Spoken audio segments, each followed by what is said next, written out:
Stay up all night if you're down to. She 5'5" with an attitude. I don't listen to the rumors that's about you, cause when I hear it from you, I don't wanna doubt you. But just be honest, what's the reason that you living with me? If I wasn't getting money, would you walking with me? If I wasn't talking to them, would you talk with me? Just be honest with me, make a promise to me. You spend all your nights getting matches, out till 8 a.m. but she don't go to classes. Yo, what's good, everybody? Welcome back to the Spinner Podcast. This is going to be episode number 41. I've got Function Adams here, but before we get into that, I got a few things I got to point out real quick. Check out my last podcast with Turbizi. It was a good podcast talking about the military, his time in South Korea, fucking South Korean bitches, in Turkey, in fucking Texas. He was talking about his music. It was a great time. So definitely check that out. Check out Huey Gets Lost behind the camera. He's the best photographer out there. Go check him out. Like, comment, share, subscribe. Hit me out on Instagram, SKBENITG, for any comments about the podcast. Fuck American Airlines. Check out Cobra Collective. And check out Spinner Tracks. Everything will be down below. And now to introduce my guest, I've got Function Adams. He's coming off his Islandboy album. And he's coming off with Let Me Know. And a feature he had in a music video called Paris. How are you doing, my man? Yes, sir. Thank you for having me. Yeah, of course, dude. What's going on? Yeah, so tell me about your upbringing, man. You're from this town that I can't even pronounce. Can you just say that town one more time? Yeah, man. I'm from Long Island, New York. I'm from Hauppauge. It's like center of the island. I lived there all my life. Just suburban New York. Sorry, not suburban. Suburban New York. Mm-hmm. And not much going on. Just a lot of families and normal upbringing. So like if I like drove through this place, where would what would I see? Like delis, like, and just you would see a pizza restaurant every quarter mile. Mm-hmm. You would see a laundromat every quarter mile. Okay. There was this place called Hot Bagels. Uh-huh. And if you're from Hauppauge, you know it, but rest in peace to Hot Bagels. They just got rid of it for a Chick-fil-A. They're making Chick-fil-A. What? Basically, it just was a 24-hour bagel place. Everyone would go after like parties or whatever. Yeah. And that was just the spot everyone would just link up at. And rest in peace, Hot Bagels. God damn. Hot Bagels. Because I've had the bagels up here. Like, there's a few things, like, when I go back home that they're just trash. And bagels are one. The pizza is one. Like, I can only eat pizza, bagels, and sandwiches here. Oh That's God. It. Because they're so much better. I've never had a bacon, egg, and cheese before. You never had a bacon, egg, and cheese before? Nope. Still haven't. I still haven't. Are you kidding me? Yeah, I live in Union. I should have brought one. My bad. No. I did not know that. It's because I'm not a breakfast food eater. So so I don't eat breakfast. Doesn't matter. Which is bad. Any time of the day. Yeah. Do you eat your bacon, egg, and cheese with ketchup on it, or do you get it without the ketchup? I've heard. Yeah, I get ketchup and pepper on it, but lately I've been getting hot sauce on it, which is crazy. Just hot sauce. Crazy. Sometimes a hash brown too. Wow. Oh, hash brown on the sandwich. Yes, sir. Ooh. No, I mean that sounds good. Like, and how is the eggs on it? Is it like scrambled eggs or is it like easy? I'm not the type to tell them how to make the eggs. I think whatever the place is, how they do them. That's it. That's it. And what's like the best bacon, egg, and cheese? Was it hot bagels? Bacon, egg, and cheese on a roll, hot bagels, pepper, ketchup. That's it. Okay. Start your day. Was that the place though that you would? That was the spot. Everyone went there. That's the spot. Damn. Well, rest in peace, man. That was a big. They actually moved it. They made a new one, but. Oh, they did? Oh, okay. It's not entirely gone. It's not the same. No. Same. Okay, so how was school for you, man? How was high school? How was middle school? Good. I grew up in a private school for about half of my life, and then I switched over to high school, public high school. Mm-hmm. And yeah, that was good. Just kind of normal, making music and How long have you been making music for? I don't even know. I grew up just music in my house a lot. A lot of it was from church. Like my brother was playing drums in the church, and I would just watch him, and I'd be around the church, so I'd be like banging on their instruments and stuff growing up. That's probably what it was from. But when I turned maybe 15 or 14, I started making beats, and then I started singing on the beats and then releasing the music, and here I am. Yeah, no, so for all anybody who's watching, he's got a style. He's self-produced. And B, he can fucking sing, and he's got a sound that's really current. That you're a little bit. Have you always had this singer, like kind of producer type of vibe to you? Is like this has always been beachy vibe? You told me before.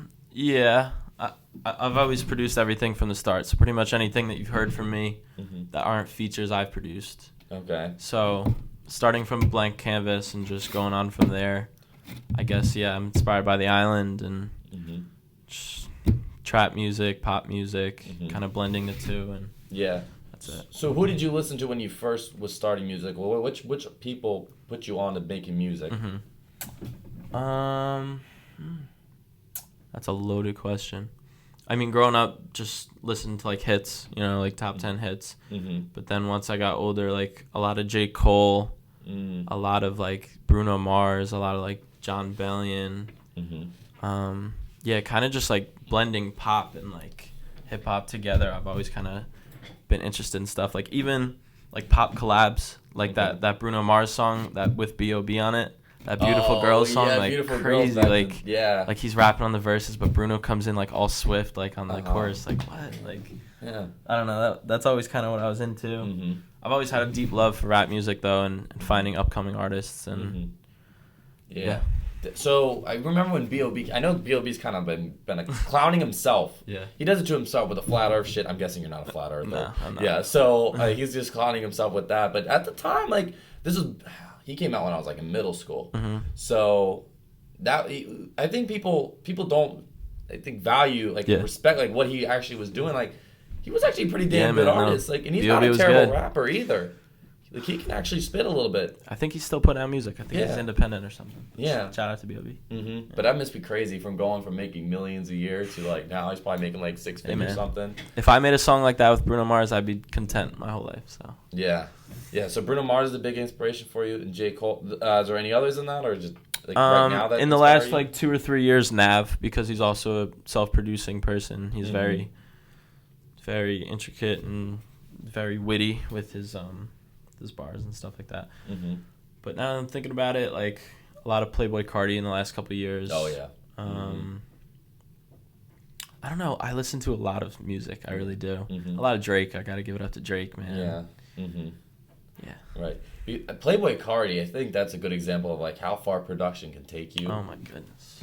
Like how important production is. Like so important. Like people. I see these old heads, and they'll be on there. They'll have like they'll think that a big set of bars, like having the craziest bars, will just make a song like instantly. Yeah. But what they fail to realize is that's also the sounds that go into it. You can't just have some basic beat at nowadays. Right. You gotta do something that's experimental. So now when you started producing, what were the type of sounds that you were going for? Like what was your early music sounding like? My early music was kind of all over the place. But I think I've always done a pretty good job at like keeping a sound, like at least with my voice, like I've always had like a soft, like reverby, like a little bit of auto-tune type voice. I've always kind of done stuff like that. But yeah, always just mixing, trap drums with like pop music, pop melodies, like major melodies. But I also like dark sounds, like the Toronto wave, like The Weeknd, like Nav, Drake, everyone that was coming out of there. Yeah, just like I've always had like ambient production, just stuff that makes you feel, like you're away, like getting away. Right. And you were singing at the beginning too? Like, was that what you were going for? Or were you gonna go more for rap? I mean, I've always been like singing around the house and stuff, but yeah, I mean, I was never like rapping like 80 bars. Like I could never really do that. I was always kind of just finding a melody that people would like on songs. That's always kind of what I did. And where did the singing start for you? The singing kind of started because I didn't know how to get my beats out to people, so I kind of just put my voice onto the beats so that it would have something on it, so that it would be a song. So that's okay. When I was like 15. So when you first started, you weren't gonna be an artist, at least at that point. You were just going to produce? No, I was always kind of just making music, and I was like in bands growing up and stuff like that. Okay. But yeah, when I started making the beats, I was like, okay, I need someone to sing on these, so I kind of learned to sing. Yeah. So with the bands, like you're talking like actual like singer guitar, like. Oh yeah, I was a drummer for a couple of years. Shit. Yeah. Okay, cool. So when were you in? What period of time was this when you were in a band? When I was in like middle school, from like 11 to like 13, I was like a drummer, and we did like little events and like talent shows and stuff. Really? Okay, cool. Cool. Yeah. I mean, what was your band called? How many people you had? It was called Before Tomorrow. Nobody's gonna know it except the people in it, but yeah, we would just cover like pop songs. Okay. Oh, so you didn't have like any originals or anything like that? Nothing crazy. Okay. But was it a good time in your life, you say? Yeah, good time. Definitely shaped who I am today. taught me something about the music industry early on in my life. Yeah. Does anybody from that group also make music still nowadays? No, it's just me. Yeah. Just you? Okay. I mean, that's something that sticks with you. I mean, that's better than what I was doing at that age. I was playing Guitar Hero, bro. Like, like Guitar Hero 2. No, don't get me wrong. I was the normal kid, but like I always had aspirations and like dreams, and I would sit in class and just daydream all day about like, playing shows and stuff like that. So interesting. Wow. So music, even from a very young age, was always the goal. Yeah, I always wanted to like stand out. My main point was just like to never be a normal person. I think normal's kind of boring, you know. Right. So hopping on, let's talk about Islandboy a little bit. What was like? Yes, sir. When did you want to start making an album? This is an album, right? I'm guessing. Yeah, an album. Yeah. So. When did you decide, it's time to make an album, and what were the ideas that were going into what made you kind of like snap into that album mode? I don't know. I always wanted to do a project that kind of put on where I'm from, who I am, what made me who I am. And like looking through it, I was just shocked that no one from Long Island had the title Islandboy. Really? Yeah, like I was thinking island man, island whatever, and I was just like, I'm young, I'm like one of the youngest kids out here, like let me just do it, Islandboy. So I got in the studio, I made a ton of songs, bangers, bro. Islandboy, the album. Yeah, no, it's a very nice, it's a great album. You can put it on in the background. You can just. You're not going to get a headache from this man. Yeah, for sure. I have a lot of people that I listen to, and sometimes you can't listen to him all the time. But his music, you can definitely repeat all day, and you're not going to feel like, And it's one of those, it's friendly, too, where you could take it and you could put it in a retail store, even, for God's sakes. Like, it's versatile, and it's well-produced, and it's clear. Like, there's no mixing issues, nothing. You do mixing? Do you mix, too? Or? I don't. And, let me just say about the Island, this is not just like an album, like, I put a mixtape out on SoundCloud. This is a well-thought-out, well-written album, self-produced by myself, mixed and mastered by professionals. This is an album by an 18-year-old that explains what's going on in his life, past, present, future. Yeah. So I guess let's talk about some of the themes that you got going on here. There's a lot of themes, and I saw there was a woman in your Let Me Know video. So was girls like the first topic that you wanted to touch on here? I've always written about girls. I feel like sometimes for not knowing what else to write about, but now I've kind of gotten a passion for writing about like situations and things in my past. Yeah. But yeah, that's not like specifically about anyone. It's kind of just, I feel like it's relatable and people can relate to the story and the message in the song. Okay. Yeah. So what are like 2 songs that are your favorites on? Like what were your favorites to make? I liked Let Me Know. Let Me Know was really fun. I worked with my boy Dylan Kalina on that song. And just getting like a nostalgic ambient sound behind like trap drums was really fun to do. I have a song called I'm Fine on there, which is about mental health and like saying you're fine when you're not. And yeah, I was just going through a lot of stuff when I wrote that song.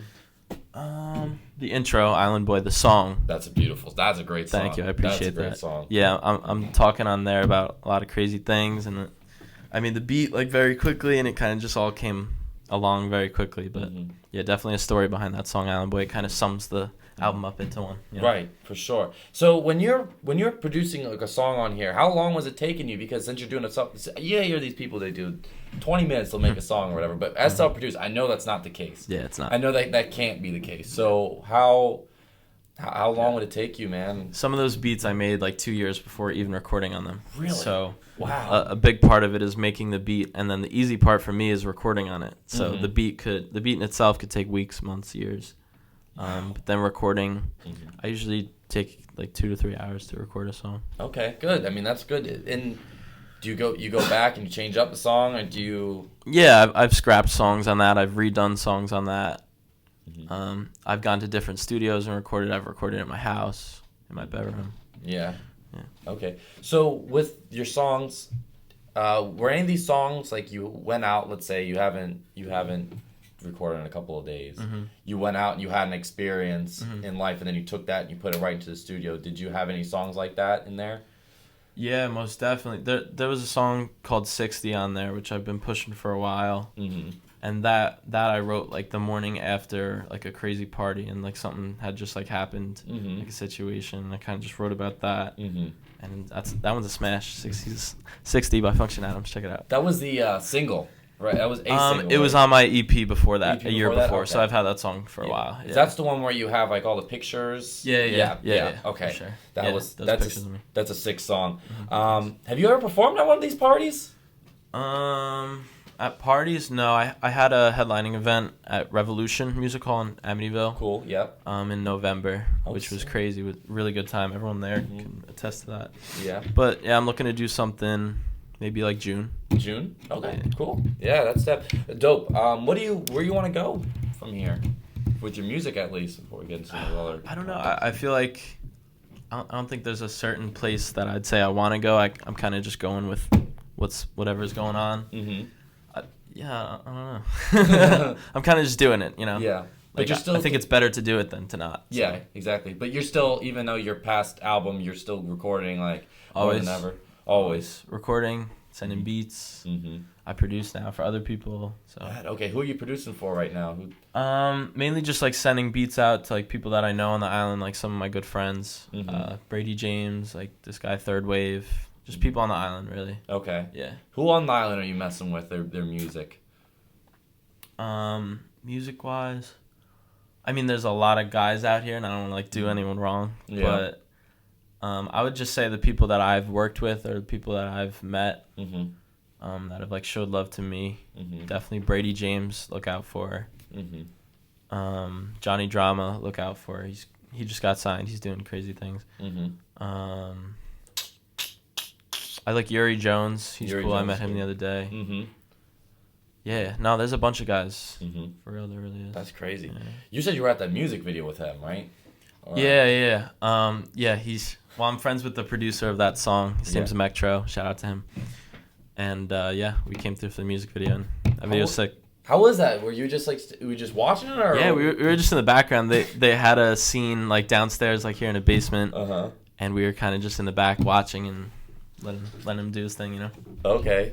That's Yuri. Do you like, if you're in that situation, you try like not to laugh? I feel like I would just bust out laughing. No, I wasn't laughing because I've been in situations like that, and recently filming my own video, I have a new respect for videography and like making a video come to life. Like my Let Me Know video was like a 10-hour shoot, like the whole day. Just Jesus, man. all day long. It's a job. Did you record that like in the summertime, or when did you record? We recorded that in October. Really? Yeah, October 1st. Yeah. It looked beautiful outside. Yeah, it did. We got a nice day. Yeah, I was like, the only thing with that, I was like, shit, man, like I really wish they could have released this shit in the summertime. Like, yeah, I had people say that to me. I was watching that video, like this was around Thanksgiving time it came out, Mm-hmm. and it was when I was seeing it, I was like, God damn it, like this makes me so excited for summer, and I go outside and I'm about to like scream my balls off. Yeah. I'm sorry about that. But other than that, it was well done. Like the quality's great. Yeah. Like, what were you going for in terms of like when you were directing the whole thing? I mean, I didn't direct all of it. Shout out to my guy Matt Feed that directed it. He does a bunch of crazy videos. We wanted to have like a summer style song, kind of just simple, keep it, friendly. Yeah, we shot all over the island. We shot in Smithtown. We shot in Port Jeff. There was like car scenes. We shot at my house a little bit. Yeah, it was cool. I think the video came out really, really well for my first video. It's nice. Yeah, and I'll be down. But actually, no, it'll be before this podcast even starts. It'll be at the beginning. Okay, so going on from here, I guess this is one thing I wanted to talk. So unfortunately, in the morning today, Juice WRLD died, and so what I noticed in your music, especially after this happened, I listened to it this morning again, that you don't promote any drugs or nothing on there. Is that something that you like kind of haven't thought of at all? You just haven't put it in there, or you purposely haven't done like that? Yeah, rest in peace to Juice WRLD. First of all, I just found out about an hour ago. But he was a legend. He's gonna live on. Yeah. But yeah, as far as drug promotion and stuff, I don't really do too much. Nothing crazy. I'm still young. I'm still figuring everything out. But yeah, I don't think I should promote stuff like that. At least. Yeah, no. I mean, it depends on whatever the situation is. But for me, at least, I'm kind of just a kid. I'm a college kid. I'm still living life. I'm still learning. So. Gotcha.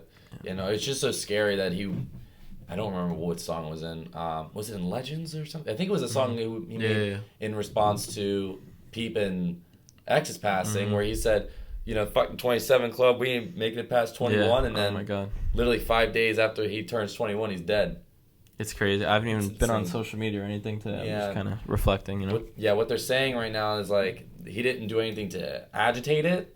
Like he wasn't like coming off of a crazy like night of drugs or whatever. But Right. I mean, the thing is that shit adds up. I will say this. I wish artists took their health into account a little more. And it goes past just the drugs, but it goes to like a lot of them don't eat well. They don't go there. They're not exercising. They're going on big nights of drinking. They're drinking a shitload of sodas and shit. Yeah.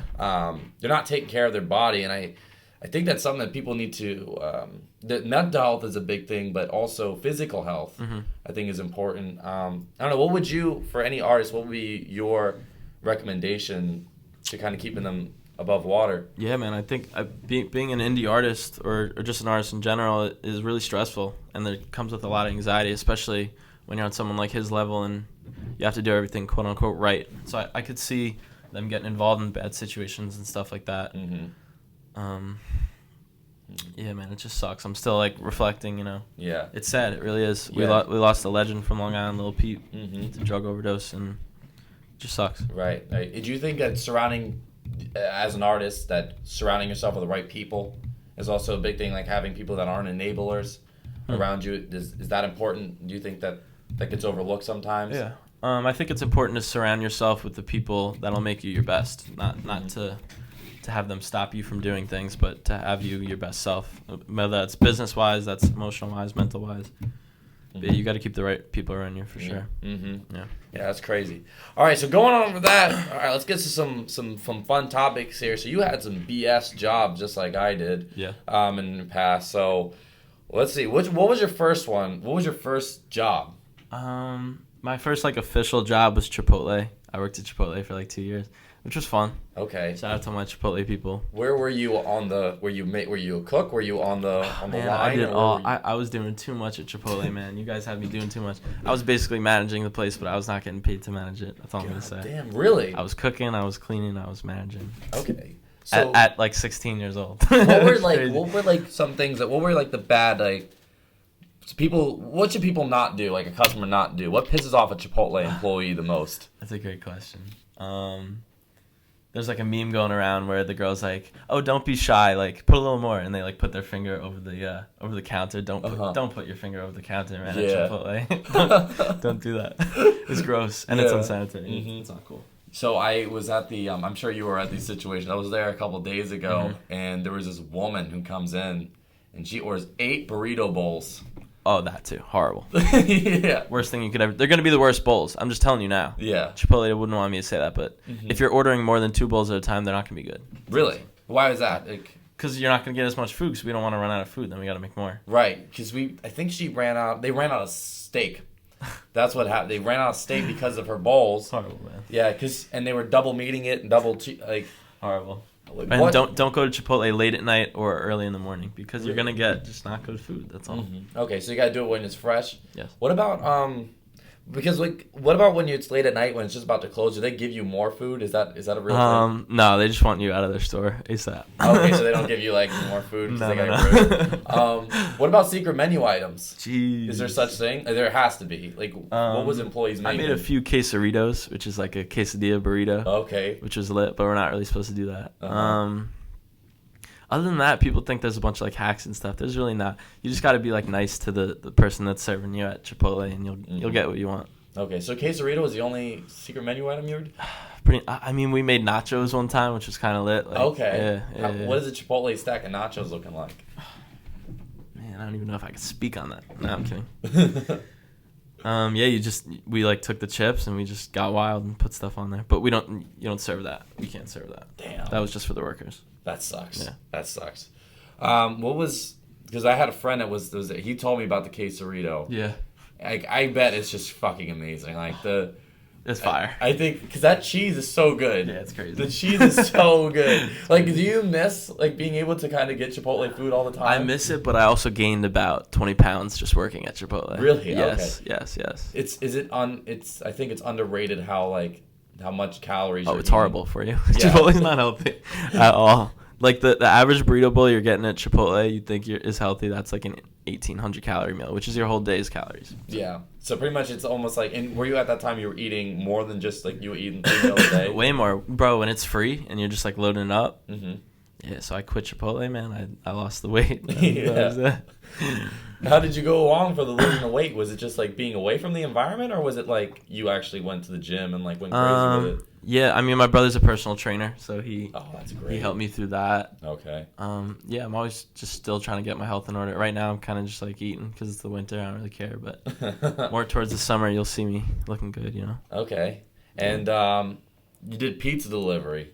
Yeah, a couple times. Yeah.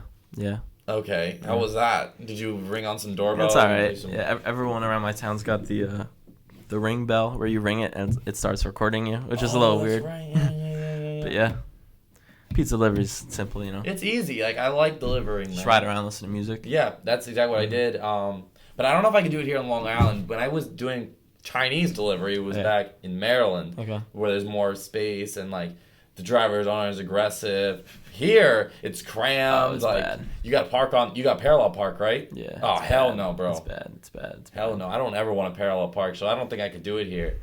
You know. Yeah, they did not teach me parallel parking and driver's ed that good. Really? Not at all. So funny you say that. In Maryland, when I took my driver's test, I had to parallel park. But literally they got rid of it like 3 weeks later. So let's say I failed my driver's exam because of parallel parking. I would have had to go and take it again. Yikes. Yeah, it's not good. It's not good. Yeah. Did your car smell like a fucking pizza for like weeks Yeah. after you got done? Yeah. Not too bad because they have like the covers or whatever. Mm-hmm. But I had a friend that was delivering for Mama Sabaros in Hauppauge, and he was doing like a big catered thing. Okay. And he spilled the food. Like I guess he made a bad turn. And the food went all over his car. His car has reeked for like years, for like 2 or 3 years. Seriously? Not that long. Maybe a couple months. Damn, jeez. But... So are you a pizza guy? Yeah, I like pizza. I'm from New York. I got it, you know. Okay. Are you Yeah. Italian? Or Yeah, I'm Italian. You're Italian? I'm half Italian. Half Italian. Okay, cool. Yeah. So what spots should you not go? Because we had a Sparrow here on campus, and that shit was trash. Yikes. Like, That's like, like disrespectful that they even had that on campus. Yeah. It was so bad. What do you think about Domino's? I like Domino's. Okay. I do. Okay. Like It's like not a New Yorker thing to say, but I think Domino's is fire. Yeah. Okay. What about Pizza Hut? Yuck. Yeah. Papa John's. Not good. Not good. Do you have a Little Caesars up here? Is that a thing? There might be a couple, not near me. I don't think know I've how seen they get Little away. I don't Caesars. know how these places get away with that type of $5 shit. pizza box. That's crazy. Yeah. No. What do you like on your pizza?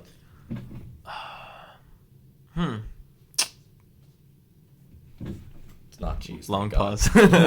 It's not only cheese. Not I my mean, I brother. like pepperoni. I'm a pretty simple guy, you know. Pepperoni pizza. Just knock it out. Yep. Okay. What makes a great pizza? What do you think is important in a good pizza? What's important in good pizza? These are great questions. That sauce. That sauce has got to be kicking. The sauce. Yeah. Okay. So I was a pizza maker at Chuck E. Cheese Oh, no in way. Hempstead. No way. So I Wait, made can this- you debunk the theory? I can debunk the theory. I talked about it in my first episode ever, but that was 40 episodes ago, so I do feel like it's necessary. So Wait, let me hear about it. So Yeah. here you go. So that was you're talking about the Shane Dawson. Like that was like when it kind of got viral. when Yes, Shane Dawson the threw it theory on. that Chuck E. Cheese takes old pizza and just makes it into a new pizza. Yeah, reuses pizza. Okay. Yeah. So there was the picture. If you look at the picture, it's this pizza, and you have like smaller pieces and larger pieces. And perhaps in that store they did it, but I always said to him that if any store was going to do it, it was going to be the Hempstead one, and we didn't do it. Yeah. So what usually will happen if you get a deformed pizza will be that the employees get hungry. So what they'll do is a normal pizza at Chuck E. Cheese gets like a dozen slices. Yeah. Okay. But what they'll do is they'll cut 14 slices, and they'll take one slice out. Like they'll take like 2 slices out, Okay. which means that they're cutting extra pizza out. So instead of having that, okay. So you have a pizza. This is your pizza. You're doing 12 slices. What that 14th slice? It's not like proportional. So it's not gonna be like 14 even slices. What they're doing with that 13th and 14th slice is that they're cutting it out of a slice that already exists. Gotcha. So they're making one of those slices, 2 of those slices smaller. So when that happens and more employees, they start taking shit out. That's why it looked fresh. in that picture, if you remember. Like, it looked pretty fresh. So when you do that, you're making pizzas smaller, so then the crust won't line up, because they have to take the slice and they have to put it into the center. Yeah. So that's one. There was another reason that they would have it. Fuck, man, I don't remember what the other one was. But it was usually that. That's usually what it was. Trust me. I really wish that we could reuse pizza because it would make life so much easier. Like, sometimes, how backed up we would be in terms of one of the biggest problems was that, so the oven was one that would move. Okay, so you put the pizza on this side, and by the time it was on this side, it would be done. But pizzas would be put too close to each other, and you would be chopping them up, but you're not fast enough dishing them up because you had to put the butter around. You had to just dish them up real quick. So they would the trays would start going on top of each other, and you would have pizzas with sauce on the bottom of the next pizza. Okay. It was disgusting. You would have to give it I would have to give it out because we were so backed up. Birthday parties, here's confessions of a Chuck E. Cheese order. Fuck you for anybody who has a goddamn birthday party there, because they have 8 pizzas a piece. Some of them they'll have supreme pizzas, so they'll have fucking 5 toppings a piece. They'll also want cheesy bread. They also want sandwiches are terrible, dude. They're some of the worst because the bread, it's not old or anything, but they're getting it from the freezer, and especially if you're at a store that is high volume, you're not the fresh the bread that sits out and thaws out, that's not the bread that's mostly getting used. They're probably gonna have to go to the freezer and use that stash. So you're gonna get these pieces of bread that are bricks, and they don't stay upright. So so they might be going through the oven and it might fall on its side.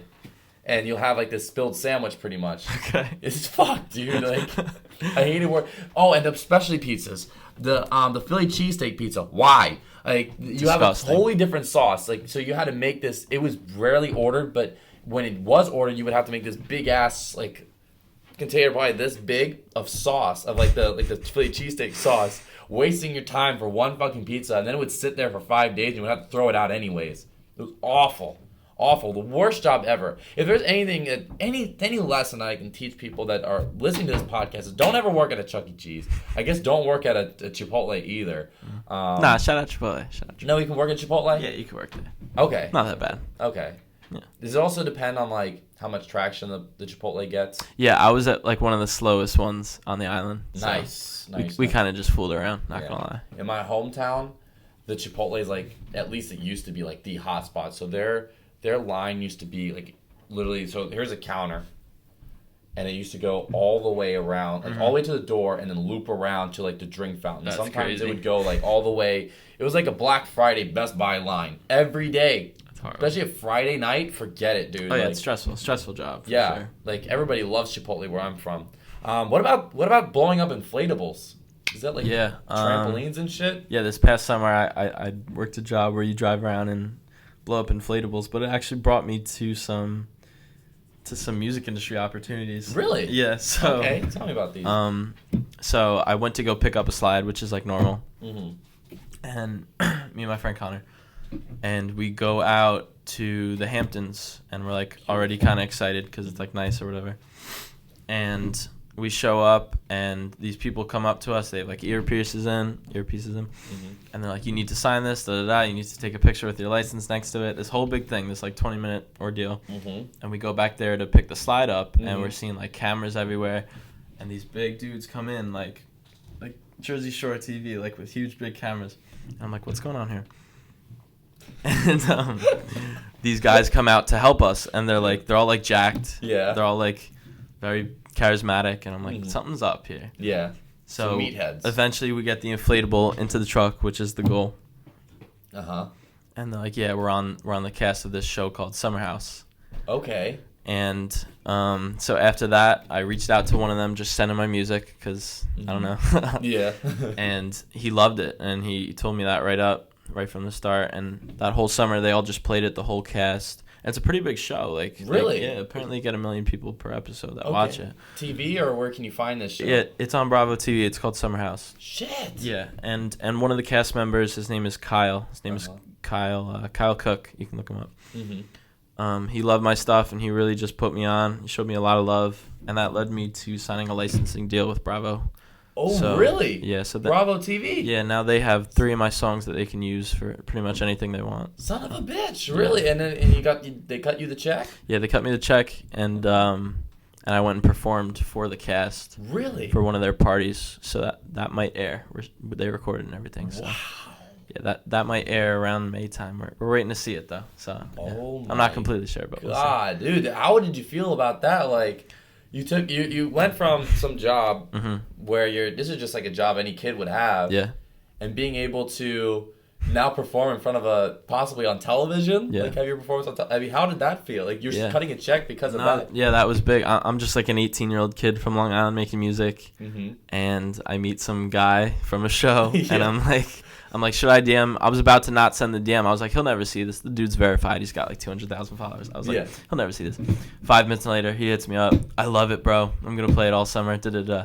A week later, yo, come perform for us. Da-da-da-da. A week later, I'm getting emails from people from Bravo TV, like, oh, we want to license your music, stuff like that. Oh, so it was really just a blessing in disguise, you know. Shit. And they can take that music and use it on any type of television program they Anything want? for Bravo TV. Anything for Bravo. So, yeah. Wow. Yeah. That is so sick, dude. That's a big. I've had a shout out to the Summer House cast. I love you guys. Yeah, for sure. Yeah. I mean, I guess that. Do you feel like now that you're just not afraid to go for any opportunity after that happened? No, I'm definitely afraid of failure in some cases. Okay. I'm the type that likes to sort things out and not have anything too last minute. You know what I mean? Yeah. Like as far as I don't do a lot of performances and stuff like that. Like anytime I do something, I want to make sure that's memorable. I want to make sure it's marketable. I want to make sure that it can make me look in the best light possible. I don't want to be like decreasing career-wise. I always want to be finding the next move and increasing. Gotcha. So, but when you got was this like your first, like your biggest like break, like for sure, like when that happened, like what was your reaction, man? That was just crazy, getting genuine love from reality stars, like TV people. So that was a big thing, just like me producing the music and everything, and having like people just show me love, like it's in their like normal playlist, like these huge reality TV stars. That was big. Yeah, that's crazy. Which songs did they pick? Was it 2 songs off Islandboy? Or yeah, so they have Let Me Know, 60, and I have a song called That's How I Get Played on Islandboy. So, cool. Yeah. Sick, man. That's great. Yeah, thank you. All right, let's go to some let's talk about some basketball. You like to play?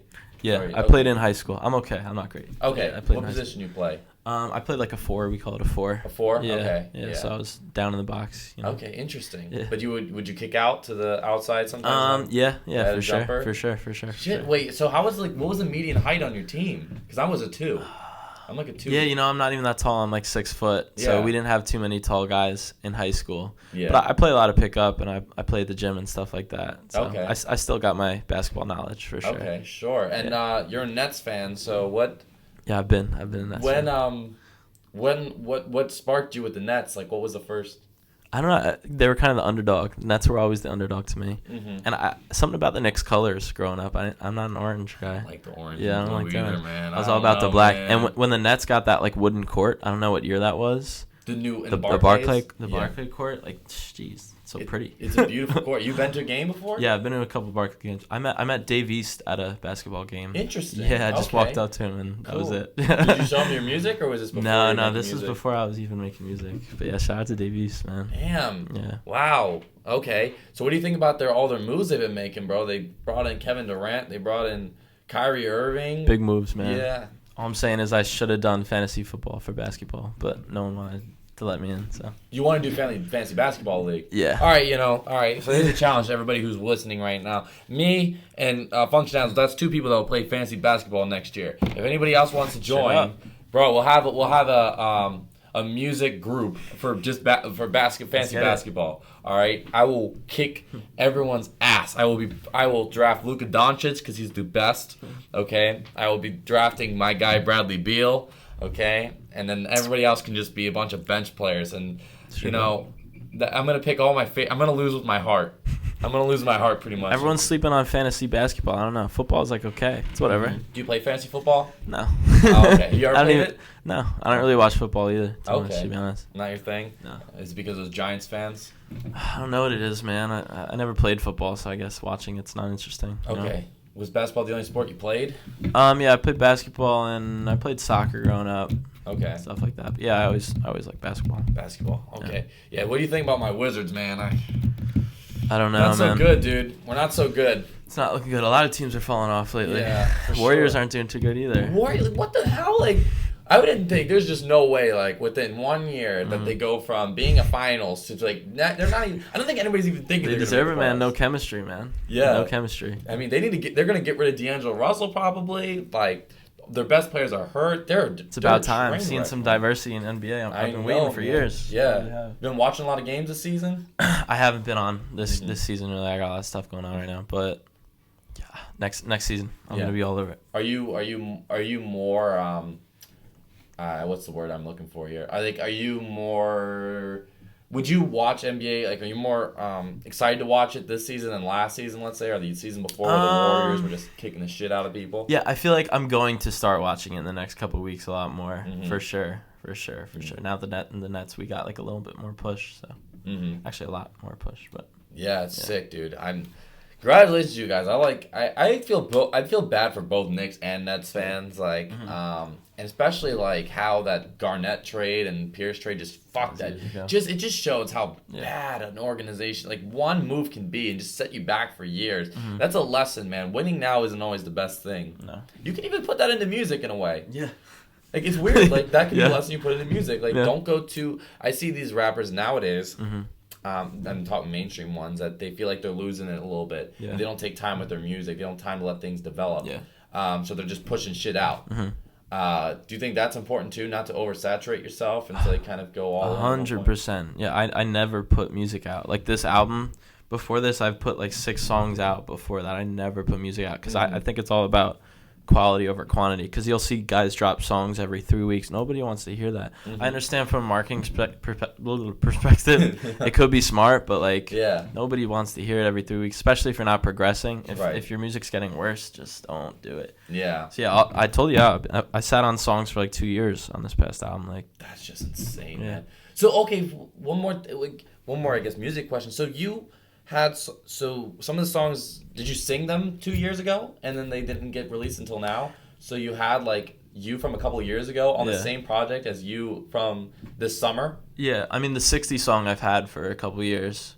but most of them were beats. Yeah, most of them were just beats, and then I found some kind of melody on them. That's crazy. So you were on the same project as well, I don't know how old were you when you did the 60 song? I was 16. 16? And you're doing the same music as you were when you were 18. Wow. Yeah. Wow. That's crazy. Yeah. But that just shows just being patient. It's going to pay off, man. Oh, for sure. Especially when you have, like, when the Bravo TV thing came up, like, you had like a set songs that you could give, like, you knew exactly what you were going to give Islandboy, right? That's what you were going to show them. Oh yeah, 100%. And I have all the copyrights to my songs, which a lot of rappers don't even understand. You guys got to get your legal stuff right. I don't even have a manager, but I study management, so I understand it from a perspective. I'm reading my own contracts. I'm signing my own contracts. Okay. So what goes?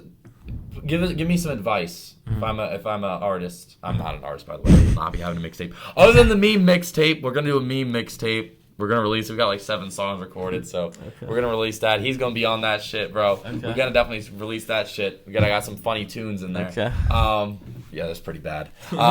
Purposely bad. Anyways, but what are the most important, like, what are like 2 or 3 tips that you can give to an artist to just look at it from a legal perspective? I mean, before you even start anything, I would just say recognize what your goals are, why you're doing it. Are you doing it because you like making music, or you want to portray an image? Get the right people around you. It takes years to do that. Get the right production behind you. Get the right hype behind you. And social media is a whole different game now. You got to be on it. There's no way around it. You got to be all over it. Which sucks. I'm not even a big social media guy. Like, I don't post a lot. I don't really do anything crazy on social media, but you got to do it, you know? Yeah, you do. It kind of sucks that the artist is getting lost a little bit. Like, 100%. A lot of people, when they say that, they say it in perspective, like, in rap music, it's like, oh man, like, these rappity rappers, like, lyrical, it's mostly towards, like, lyrical rap. But I'm saying, like, that's not even the case. To me, there's if you look at like a set of artists, let's say I took 20 rappers from this generation, I put them all on a line. You'd be able to, like, I could definitely beat someone who could put, like, guys like Tyler the Creator. That's an artist. That's an artist. Let's see. Uzi's an artist to me. Like that's an artist, but like Lil Xan is not an artist. Right. It's not an artist. Like what was that guy's name? The dude with the pink hair that was like 30 years old and people thought he was Kid Buu. Kid Buu is not an artist. Like those are not artists. Those are just regular. Those guys are portraying an image. Right. Jumex, like that's not an artist to me. And I can understand that to an extent because the music industry is entertainment now, but at the end, it's just obvious. It comes down to, at the end of the day, it's going to come down to talent, and that's really it. You could portray anything, but it all comes down to the talent at the end of the day. For sure, no, and that's what sucks so much about Juice WRLD. Another thing is because he'd be put in my artist category. Yeah, I think he's an artist, even though I think sometimes some of my critiques with him would be, I think he rushed some things too much. I think he could have probably if he took his time and really if he took a year off music and just focused on making 15 songs that were just phenomenal, he could produce one of the best albums. Oh, crazy. He would easily he has that talent level. Like even the Goodbye and Good Riddance album, his first album. Perfect, dude. That's a great example. Crazy. I mean, that was I think his second album came a little bit too fast. I think he could have waited a little bit because he had the Future thing too. So he was that's too many projects I think in too short of amount of time. What do you think is the sweet spot for time? I think he went a good way about doing collaborative projects in between, real albums. I mean, there's no difference between a mixtape and an album today, really. No. So, I mean, I don't know if there is an in between. Yeah. Like they say every year to put out a project, which is I try to do that. I try to put a project out like summertime every year. Yeah. But yeah, it's hard to find an in between, man. Especially if you're not like collaborating with other artists and stuff. But yeah. And then one other thing, we're gonna have to wrap this up kind of soon. But so you're in school for business. Yeah. How has that impacted the way you see music? Okay, so yeah, I'm a business management major, but I have a concentration in music. So, you said how has it impacted? Yeah, how is it? How do you look at music differently now? Yeah, I don't know if it's looking at the music differently because it hasn't affected my creative process really. But definitely from a marketing and like advertising standpoint, I think I've gotten really good with trying to market to the right audience and the right demographic. A big thing in the last like year and a half was like making my demographic girl, and now it's mostly girl. It's like 53% female or something. Really? Yeah, which is really a big goal for me. Wow. And at least like some of the shows I've had in the past, like there's always like a good group of girls in the crowd. Yeah. Do you like that? Do you like that? I love it because I see a lot of these rappers just have like just old like dudes in their crowd like turning up singing their songs. Like that's cool or whatever, but a lot of my songs are like shaped towards girls and like stuff that girls would like for sure. Yeah. So like seeing a crowd full of like just diverse people, like all genders, all everything. I love that. Yeah. No capping. Is it better to go out and when you go on stage and you look around and be like, okay, there's more females in here. Is it like 100%. It's like a better feeling? 1000%. Shit. Actually, we gotta talk about Catch real quick. Jesus Christ, we both have experiences there, man. Yeah. Shout out to my guy Eric Bochi. Definitely go and watch his podcast. He has that is probably the greatest Catch story I've heard like ever. Like it's unbelievable. I want to hear it. It's I'll have to play it for you after this. Like it's just the dude's reckless. Like and it's just a great funny story. Anyway, so how was your experiences at Catch, man? Yeah, so Catch is down the street here. It's a 18 and up bar or you come a long way, but for just real quick, you come a long way to come to Catch. You're right. There's not a lot of places for underagers to go.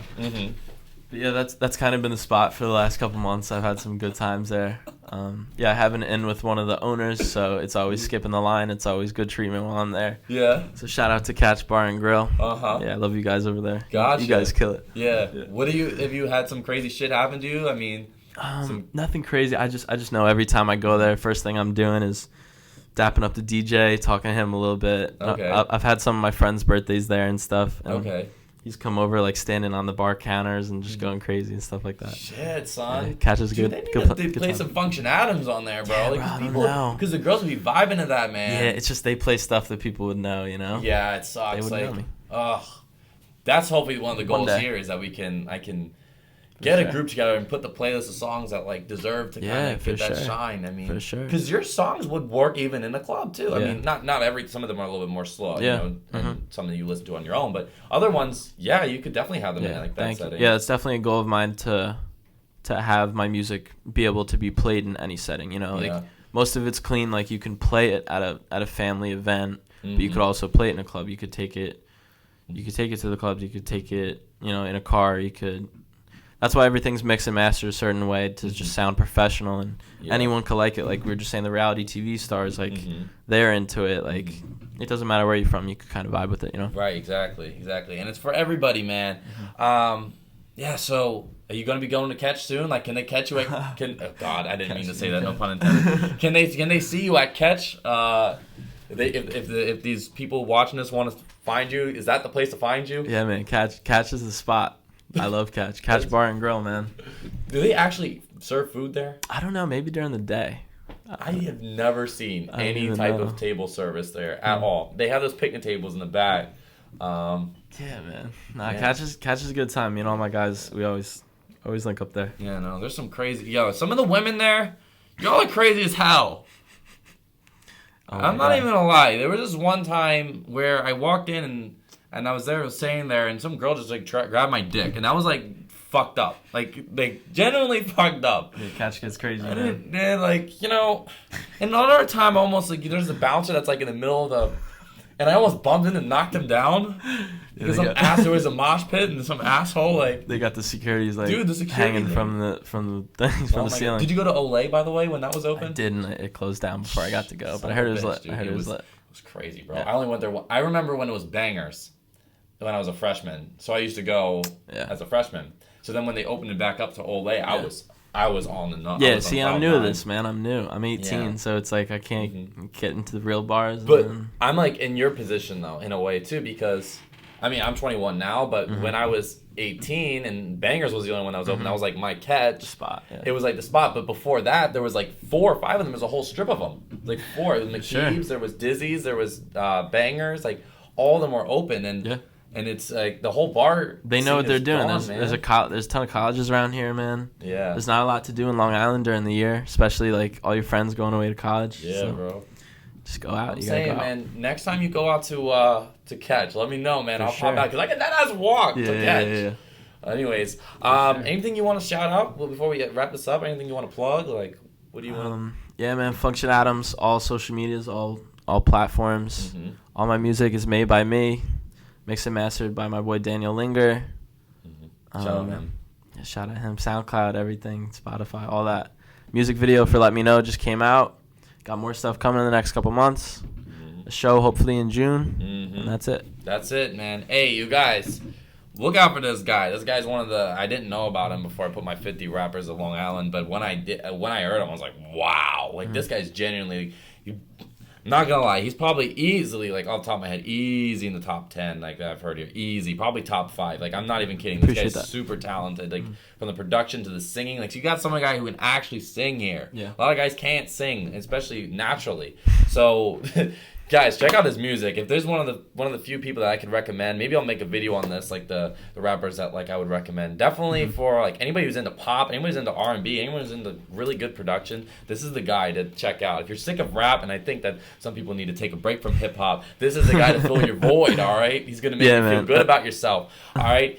Thank you guys all for listening. Thank you guys for watching. Thank you for coming, Function Adams. Thank you for Huey Gets Lost for being on the camera. Everything will be down below. Like, comment, share, subscribe. Spinner Media. Bye-bye, everybody. Yes, thank you later. Remembered all that you said. To be honest, I don't want to talk with all your friends. Got top, whip it like a Benz. Loving my style, yeah, only start trends. Pull up to the function in my Ray-Ban lens. You got 2, 3, 4s, but you know I got 10s. Tell me when this ice gon' drip it. Tell me when the clock stop ticking. Tell me when my life started switching. You know you were all I ever wanted, now I'll pay for it. You know that I'll wait for it. Spend a couple K's for it.